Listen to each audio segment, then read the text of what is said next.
jechuudha. Waan kun raawwate lachuu keenya lachuu dhiiga keenya andu alamis nama keenya michoonis nama keenya andu efisin boonya kan immoo dondu hin dhaabbata rakkachaa jiru efisin immoo hin boonya beektaa.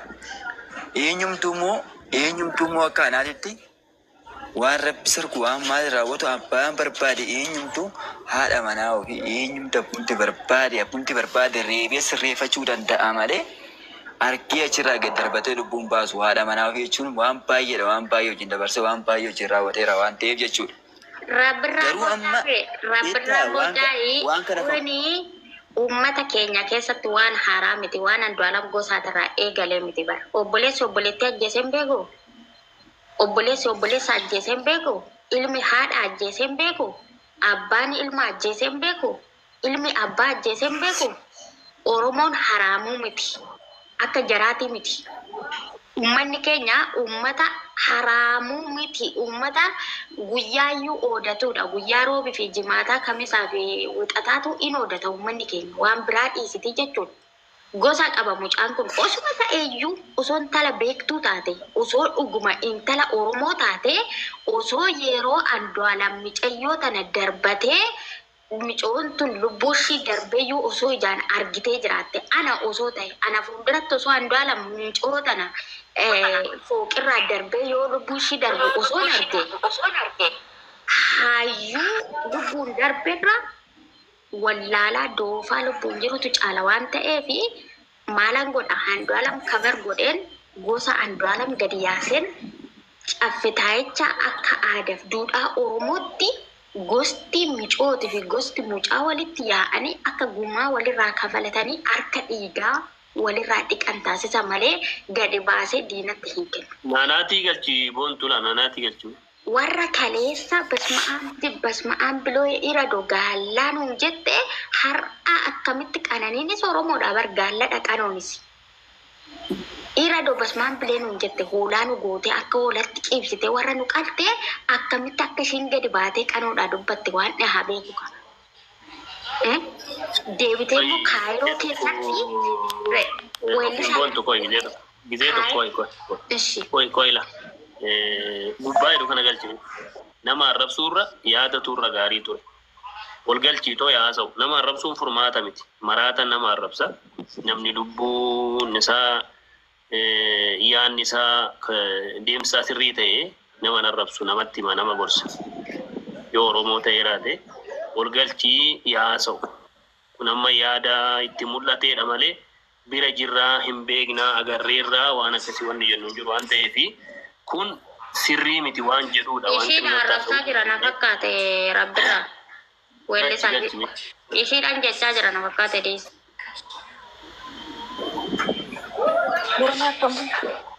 maa ta'u nama arrabsuu qabu namni maal namni arrabsuu namni ko maraatan nama arrabsa fayyaan nama arrabsu bara yookaan buloo godhe bijala waagaan qabu barra jecha waan hin taane waliin jennee wal arrabsuun koo safuudha safuu qabee kuu qabnaa barnuti koo amma xiqqaatus baay'atus Osafu ene ya arrabsine waafunu qabnu arrabni nu arrabsinu kun ko minimum mas boros go wada san kaleessuma bakkuma kaleessa jiran irralee naqqane jedhu nutti fida malee minimum arrabni waagaan qabu so dhiine warootum dundi keenya amma jechuudha haala kamiin gargachuu haala kamiin mo'achuu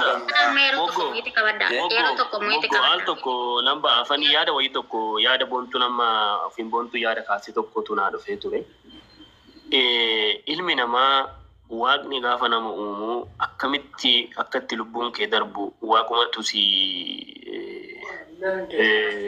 karoorsa akkamitti akka guyyaa lubbuun keetti darbuu fi lafatti duutu fi guyyaatti duutu waaqumatu godha.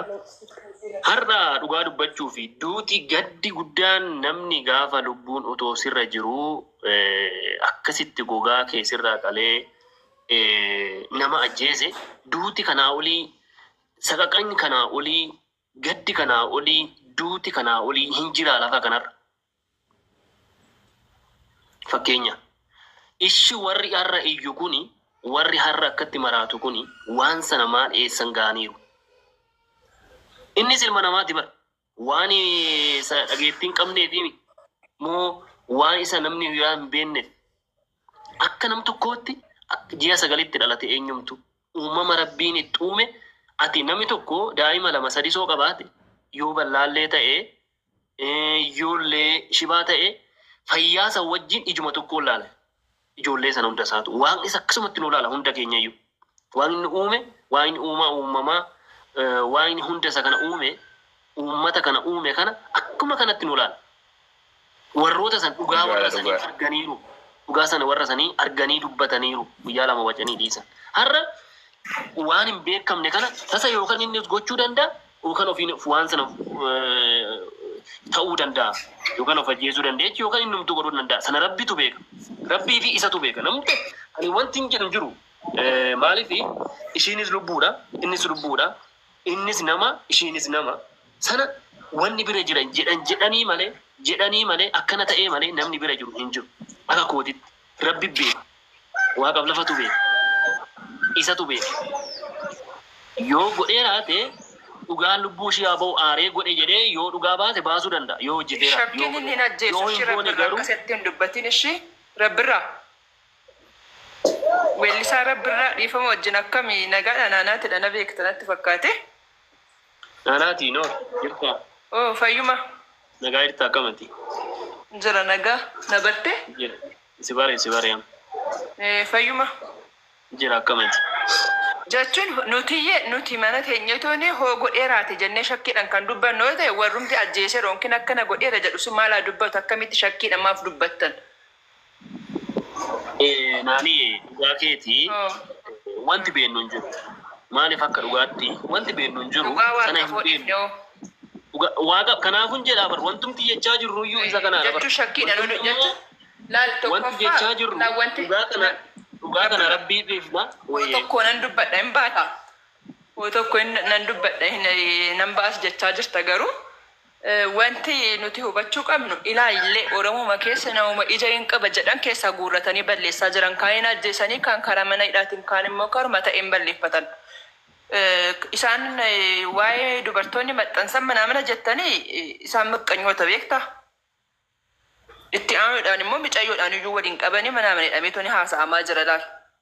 Lammaffaa immoo mucaa balleessuu barbaada waan ta'eef waan baay'ee bukeessuu danda'a namni waan barbaade. Isaan kun immoo akka yooni maanyaa namni baay'een maqaa namaa dha'uun gaarii miti. Namni baay'ee waan baay'ee haasa'aa jira kun dubbii warra xalaataati beektaa waan baay'ee haasa'uu danda'an garuu akkana ta'eera akkasii ta'eera. Bafitsum hin ajjeesu 100% Andu'aalam haadha manaasaa hin ajjeesu. Sababni isaa eenyudha mee warra keenya artistoota Oromoo keessa kan haadha manaasaa qabatee deemu. Waalitti isaati barishiin isaaf waan baay'ee isaa turte beektaa. Akkamitti namni haadha manaa ofii ajjeesa hoo? Kun tarii warra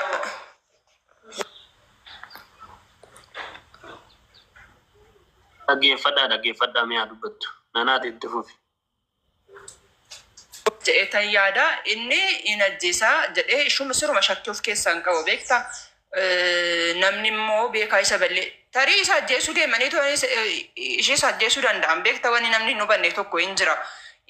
Honkiin immoo ishee ajjeesanii isatti qabatanii isa bakka balleessuudhaaf ta'uu danda'a. Du'a eenyuti yoo kan mootummaan dubbatee fi eenyutu ajjeese jedhee tooni abbaan itti argame nama meeqa du'e akkana artistoonni Oromoo meeqatu du'e nama meeqatu hin beektu ani hin beeku hundi keenya hin beekna bara. Nama baay'eetu dhume kan dhume sanis immoo gaafii hin arganne inuma gaafanna inuma iyyina malee deebiin hin jiru gaafii malee. Kanaaf kun waan natti yaadamee tooni mucaa balleessuudhaaf hojjetan natti fakkaatan akka kiyyaatitti beektaa. Maaliif Hacaaluun hin du'ee namuun gaafanne ishumtillee dheengadhiuma kana kana abbabachuu eenyu jedhamtu koomediin isheen duute sooraan hin jira daadhii galaan hin jira an akka doojii hin jira nama baay'eedhaan beektaan akka mooyii eenyu kan jedhamu kan du'e sun hin jira nama baay'eedha kan darajjee moo eenyu sululta kanattis du'e hin jira nama baay'eetu du'e hundumaaf iyyuu eenyuun gaafii arganneerra gaafii malee deebii arganneerra.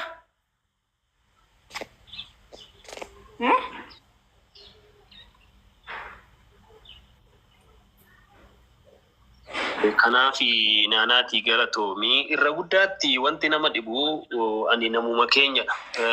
Warri gurguddaa warroonni walirratti hojjetee gaafa du'e immooyyuu abaluun du'edhee shamisii hojjetatee kaawwachuudhaaf warroota deemu warrootuma amma isatti akkas godhee abaluutu akkas godhee jedhee haasa'uuta kanaadha.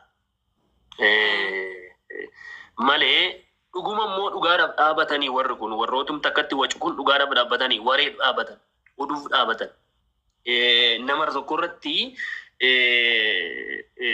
fi diraamaa wayii tokko gadi dhiyoo kana OBN irratti argeetanii socha lafaa san irratti akkaataa kana jedhanii hojjetanii garuu namni sun ofiif uume haasa'e.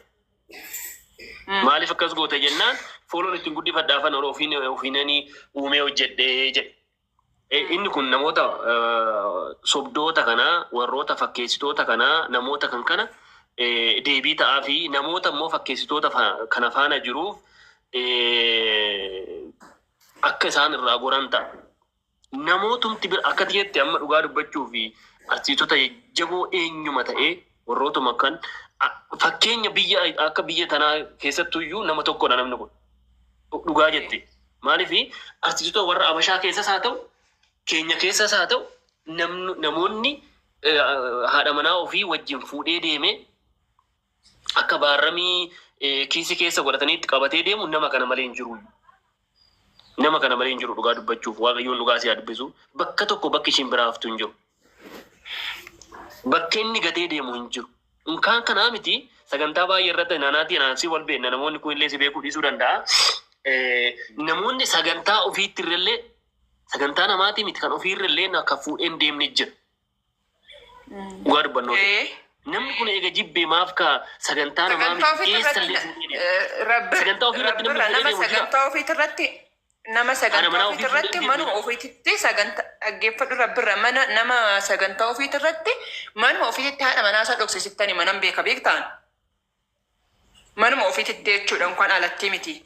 Warri akkanaa kun immoo maqaa nama kanaa balleessuudhaaf waan baay'ee dubbatanii maaliif isaan caalaa isaan olii jiraata isaan caalaa beekamtii qaba kun immoo caarraadha beektaa. Isa kanaaf isaan immoo gadi qabu barbaadan lammaffaan Oromuma keessaayyuu nama ija godhatee ba'ee arguu hin barbaadan uummatumti keenya hundi isaanii erga tokko daaraa ta'anii deemuu barbaadan waan ta'eef sittan hima. Yaada tokkoon sitti fufnoo oonuu kenne tasa'aatii. Dubbadhu rakkoo. Ayyee akkam jirtu hunda dursee hundi keessanuu nagaa keessan hinaanitti hundi keessanuu akkam. Jirra Rabbitti haa tolu waaqa galannaa ga'uu jirra dhugaa dubbachuudhaaf yaada kana kaaftanii har'atinnoo waanuma fe'ee haa ta'u irratti dubbachuun keessan baay'ee guddaa sin kabaju barbaadaan karaa kiyyaanii baay'ee guddaa galatoomaa. Ani biyya Itoophiyaa keessarreen jiru biyya alaatan jira gizee baay'ee barbaadatuman ture waa'ee yaada kanaannaa xiqqoo waan obboleettiin kiyya jettes san obboleessi kiyya jettes irratti yaada kennuu anan barbaadu beettu sin diina bitaa fi mirkaan mucaa kanarra jiru beettu amma betalaa iddoon ani jiraadhu irraa warri kanaan achi uummata Oromoo akka sariitti ilaalaa ture mucaan kun gaafa shillamaata fudhatu warri arrabsaa ture har'a waan adda addaa jechaa jiru betalaa obboleettiin tiyya dubbatte homaa intiniin qabu betalaa yoonii maanyaan jedhan mucaa yoonii maanyaa jedhan hooqisaa suni amma waan adda addaa gochaa jira waan adda addaa ijoollee guuree intinii jechaa jiraannaa wanni kun maaliif ta'e jennee olaannu tokkoffaa jibba mucaa bichaa odoo hin taane jibba saba kanarraa qaban ibsaa jiru tokko